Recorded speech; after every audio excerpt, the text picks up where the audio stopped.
I talk about how the polytheists often use movies, literature, music, and art, such as statues, all simulacra, to promote their religion and history, although a lot of times it's occulted. I was telling a friend that sometimes I think this art is made for the initiated and not for the uninitiated. And I have some other examples. I previously covered the Only Lovers Left Alive vampire movie, which has occult Freemasonic and bloodliner history encoded into it. So I decided to look at that screen playwriter of that movie, and his name is Jim Jarmusch. He's a Cannes Film Festival favorite, and the Rebel Call channel calls it Cannes Film Festival, which is definitely a good nickname. So I decided to look at some of Jim Jarmusch's other movies, and one that I had already covered was Dead Man, starring Johnny Depp, about a Native American's love of William Blake, the British poet and bard, and author of Ode Jerusalem, which is the alternative national anthem of the UK. And Blake is also a painter. He painted this one, Ancient of Days. So you can see what he's about. Neil Young did the entire soundtrack for that movie, Dead Man. So this screenplay writer, Jim Jarmusch, is very well connected within the club. But another of his movies is titled Mystery Train, and this is the movie poster for it. Looks like tarot cards.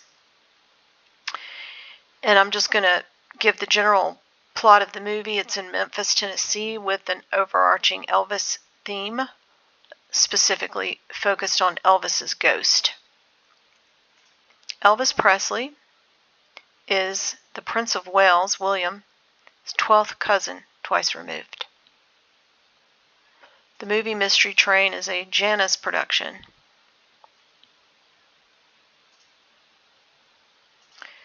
And in this movie, there's a young Asian couple visiting Memphis because the girl is obsessed with Elvis. And she refers to him many times over as the king in this movie. And in this scene, she's making a scrapbook of Elvis, and she is showing her boyfriend that he looks exactly like all these historical people. One of them is an ancient Middle Eastern king. Another one is Buddha, the Statue of Liberty, and Madonna. And the boy makes the comment that Elvis was even more influential than he thought. And yes, he was. He was the king of rock and roll. He became a teen idol. He influenced the Beatles and a lot of other pop stars, and he definitely influenced society and culture with more liberal morality.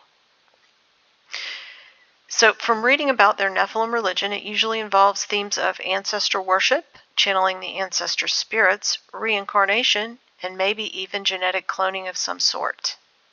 So keeping that in mind, let's look at a couple of the examples of who Elvis is said to be a doppelganger of. So this one is the Middle Eastern king Antiochus of Comagene. Okay, and he was the king of ancient Rome, not Rome the city, but the Roman Empire. But Antiochus was an ancient king from northern Syria from 70 BC to 38 BC, so he was a Babylonian king of the Roman Empire. He claimed descent from the Greek conqueror Alexander the Great on his mother's side and from the Persian king Darius on his father's side.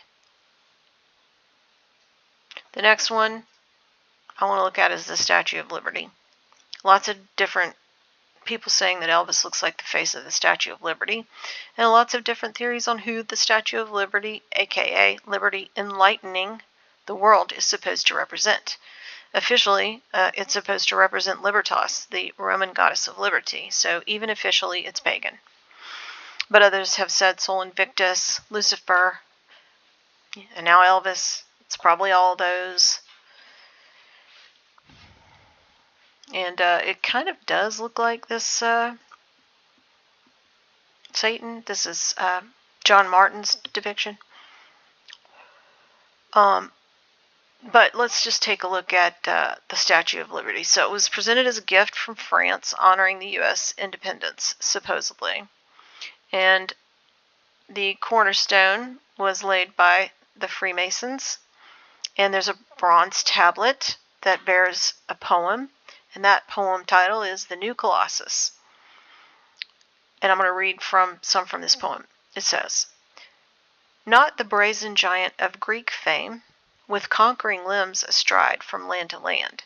So that's referring to the old Colossus of Rhodes. But this is the new Colossus, the Statue of Liberty. Continuing, "Here at our sea-washed sunset gates shall stand a mighty woman with a torch whose flame is the imprisoned lightning, and her name Mother of Exiles." And then it goes on in the poem to say how she's a beacon of freedom, but I'm not going to read all of that because it makes me sick, because it's a lie. Because the same organization who put that propaganda are the same ones who put the entire world on probation and tried to force them to inject poison just a couple of years ago. Here's the Frenchman who designed the Statue of Liberty, Frederick Barthol de Croix. So he got the hidden hand. Somewhat related is the song First We Take Manhattan by Leonard Cohen. I heard about that on some other channel. I cannot remember which one. Leonard Cohen is Order of Canada and Order of Quebec. The song's lyrics are suggestive of religious and end-time themes. A writer for The Guardian said Cohen was greedily eyeing world domination like a Bond villain. A writer for the Rolling Stone described the song as a threatening vision of social collapse and a terrorist's revenge. So Cohen was interviewed about the meaning of the song in 1988, and this is what he said. "I think it means exactly what it says. It's a terrorist song. I think it's a response to terrorism. There's something about terrorism that I've always admired. The fact that there are no alibis or no compromises. That position is always very attractive. I don't like it when it's manifested on the physical plane. I don't really enjoy the terrorist activities, but psychic terrorism." I remember there was a great poem by Irving Layton that I once read. I'll give you a paraphrase of it. He says, "Well, you guys blow up an occasional airline and kill a few children here and there," he says, "but our terrorists, Jesus, Freud, Marx, Einstein, the whole world is still quaking."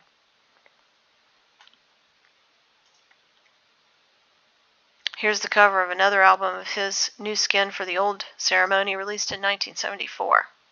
The cover art with the winged crowned beings was an image from the alchemical text of Rosarium Philosophorum from 1550.